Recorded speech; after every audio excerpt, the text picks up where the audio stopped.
most people who seek my advice all want to know the same thing. It's a very simple thing. Underneath all of the questions, the talking, millions of things that seem so important on their mind, and you strip it all away, they all want to know the same thing. Who am I? They want to know their purpose. Let me guess. You want to step into your potential so you can experience your full power. But before I tell them the answer to their question, I ask them to answer a couple of questions in return. How will you feel once you know who you are and finally know your purpose? How will the world change if you live your purpose? How would you feel if you discovered your purpose but didn't have the courage to go live it? What are you willing to give up to get your answers? When I look for people that I want to work with, I look for one quality. One. Are you willing to face yourself? Because every step of facing yourself will feel like dying. Becoming is actually a process of unbecoming. You'll have to summon the courage to kill the parts of yourself that aren't the real you, the parts of you that are fake but familiar and safe but suffocating, so that you can stamp out everything that's in the way of your true self. You see, it's actually the death of the imagined self that births the true self. That's where shit gets scary. Because once you start asking who you really are, you will likely discover that many of the structures in your current life that seem so perfectly poised to uphold your own sense of self-importance are actually the very prisons that are preventing you from finding your answer about purpose and power. And then fear sets in. You don't want to give up your imagined self. Your stories that have gotten you here thus far, they're not so bad. And even though you sense there might be something more or better, hey, maybe good enough is good enough. You don't want to have to make hard decisions. You wanted me to give you an easy answer. People always want to ask me about their potential, their purpose, who they are. What they often don't want to do is undress everything that they're not. And that's why I want to know how they face fear. Because facing fear is the threshold to power. And the extent of your power is the measure of which you are willing to face yourself. Because once you face the fear of everything that you're not, nothing can stop you from becoming everything that you are. And that's power. If you're interested in working with me to discover your purpose, potential, and power, then apply within. I'll leave a link below. Hi, friends, and welcome to May 2025. This is the Futurecast, and I'm your host, Moriella Wren. In this video, we will cover the major geocosmic energy trends for the month of May, as well as some key dates for you to be aware of where there will be major transitions and decision-making opportunities. Before we begin, a few quick updates from the home front. Firstly, I'm hosting a private dinner about wealth and abundance on Thursday, May 22nd. The dinner is a 10-seat person event only, and we've got one ticket left. So if you would like to discuss the energy of money and how to build abundance in a way that's aligned with your natural energy flow according to your astrology, gene keys, and human design, then I highly suggest you snag the final ticket to this private event. Also, I've opened a few extra calendar slots at the end of this month for one-on-one private sessions. Several of you had reached out saying you were trying to book for the month of May, and you realized that I was completely booked out and not available. So I've gone ahead and added a few extra spots for the end of this month. I highly suggest you also go snag those quickly before they're gone. All right, friends, with this in mind, let's dive in.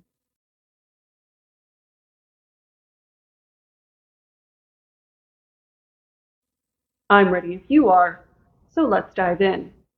The month of May begins with a baptism by fire on May 2nd, when Venus and Neptune align in the fire sign of Aries. This is like a holy confrontation about what you really want.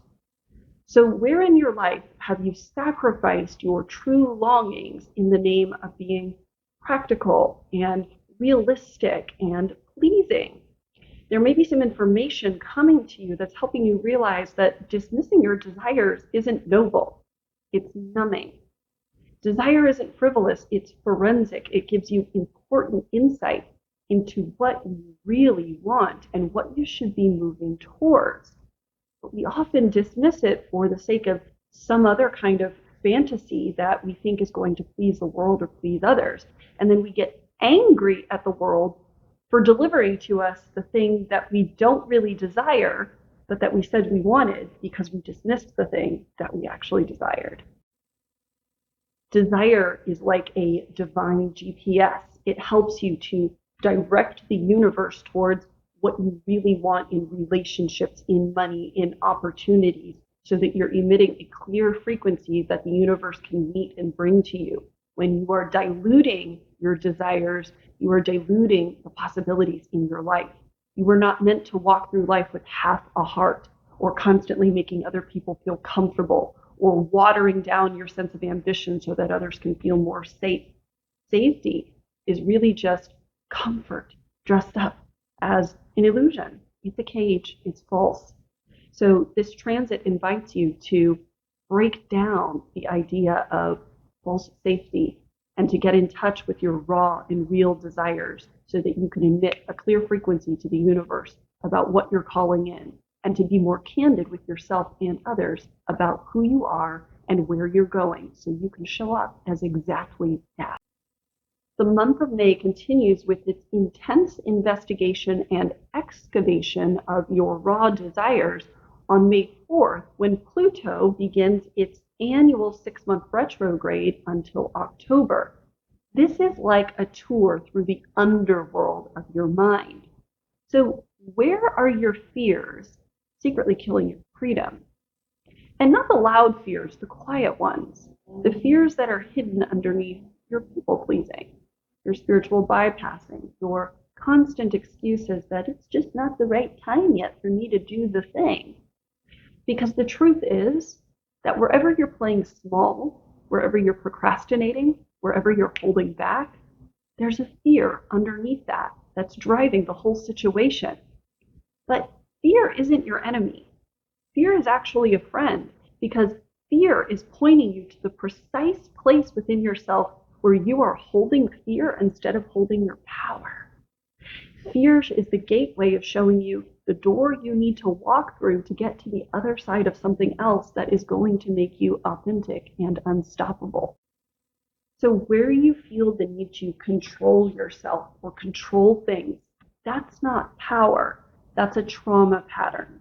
So Pluto is asking, where are you controlling and holding on and clinging to something that is actually stealing your life force? What are you hanging on to that needs to be let go of? Pluto's retrograde is going to look under that living room carpet rug for you and see what's hiding in there that needs to be shaken out.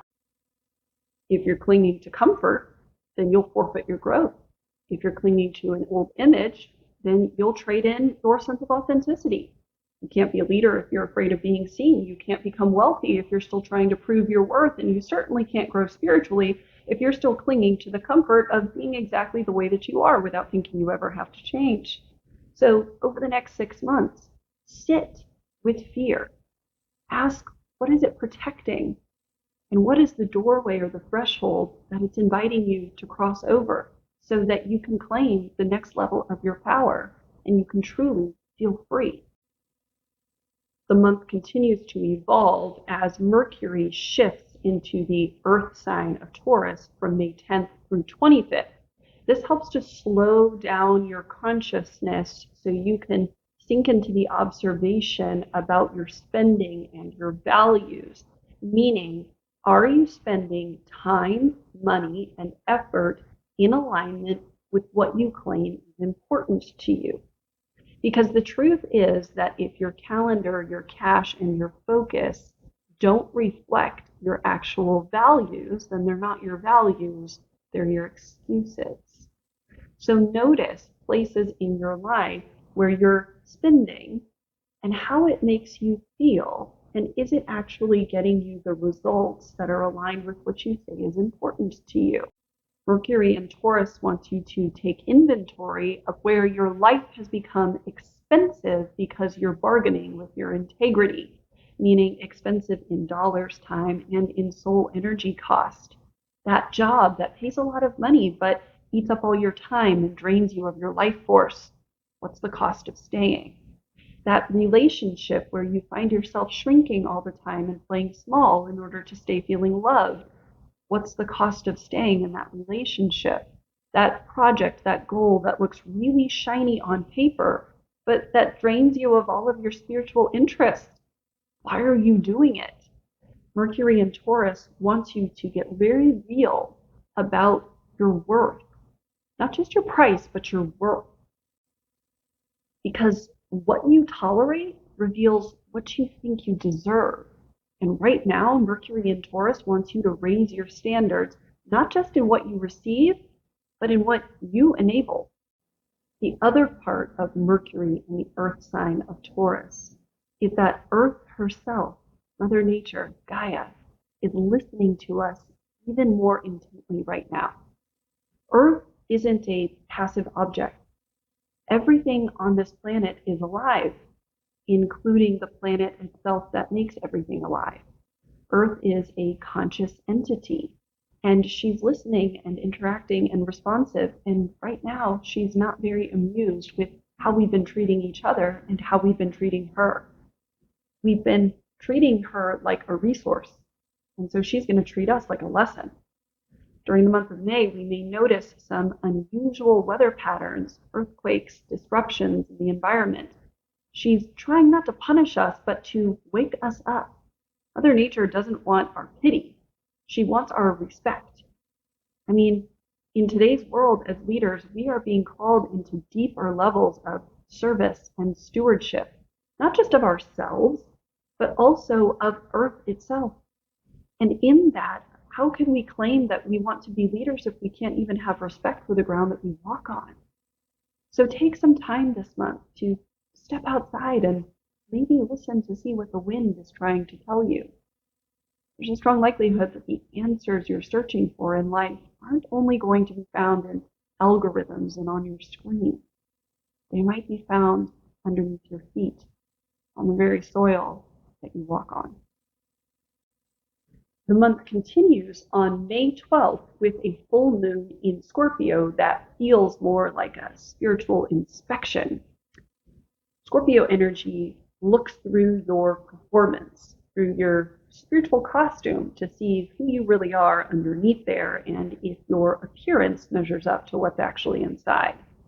Now, the Scorpio full moon in May coincides with the Buddhist Wesak festival.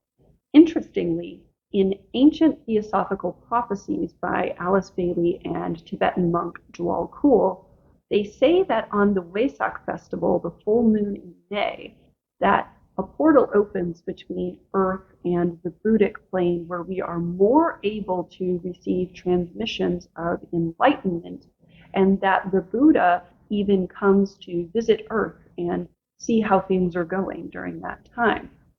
Now, it's interesting because according to the prophetic texts, many of us may receive some divine assignments at the Scorpio full moon in May, those clues and synchronicities that nudge us towards where we need to next be most helpful in our mission to serve humanity.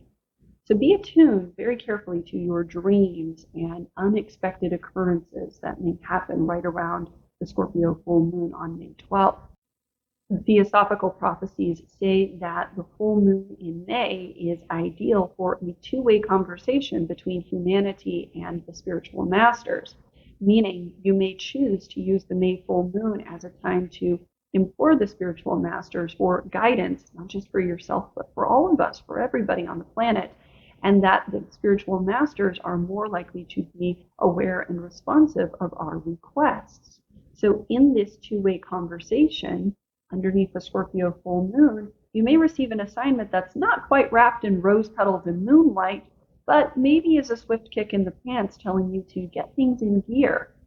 Funny thing about that excavation energy of Scorpio is you're being invited to look at the parts of yourself that you have dismissed as too weird or not marketable or maybe someday, but I'm not ready. The spiritual masters may give you a hint, a sign, a synchronicity that those are the very secret superpowers that are precisely needed to be most helpful in improving the world right now. It's no shock to anyone that we are at a civilizational crossroads. Many different prophecies across 4 different cultures have labeled 2025 as a threshold year for humanity. And so you may find during this full moon that the question isn't really, are you ready to get out there and do your thing? The question is, will you answer the call anyways, even when you don't feel ready? Because maybe your hesitation is actually false humility, and really it's just your own sense of self-doubt dressed up as spiritual drag. And so at this full moon, maybe you'll discover what your real work is. Because here's the thing, you're not just meant to help the world, you're meant to be shaped by your service to it. But you can't be shaped if you're not out there doing the serving. So take the time to notice that perhaps the very thing you swept under the rug about yourself is your sacred contract. It's your buried treasure. It's your superpower that humanity and the spiritual masters are asking you to unleash at this time. Now, for those who are even more curious, I've left a link below to the PDF titled Problems of Humanity. This is a link from the Theosophical Prophecies listing all the major areas of civilization that have been transmitted as needing the most urgent reclamation and growth. So it's quite a text. You may want to check it out if you're in for a juicy read about prophecies. The month continues on May 16th and 17th with a jailbreak energy as the sun aligns with Uranus. This is about allowing yourself to be who you really want to be, even at the expense of who you thought you were supposed to be. So this is kind of like the cosmos kicking the door open for you, particularly the door that you promised yourself you were going to keep shut so that you could feel safe and everybody else could feel comfortable. That's definitely the door that Uranus wants to kick open, because Uranus doesn't want to play by the rules. Uranus wants to unwrite the rules and then write its own. So you may feel bold and empowered to do something outside of your normal character self that you've been wanting to do, but normally wouldn't let yourself do. This is the moment. This is the time for you to be the wild card and let this more authentic version of you push through. There might also be some unexpected events in your life around the 16th and 17th with that sort of wild card Uranus energy that may just put you in a situation where you have to respond differently. So the world is going to be very curious and excited to watch this other side of you come out. May 24th shows up as one of the most important days of the month because it's like a point of no return when Saturn changes constellations into Aries for the next 2.5 years. So it's a placemaking date that's going to set up kind of a permanent infrastructure that you're going to feel in your life for about the next 2.5 years. Now, Aries is the first stop of the zodiac. It's like the raw instinct of life force. It's the rebirth. It's the beginning point of everything.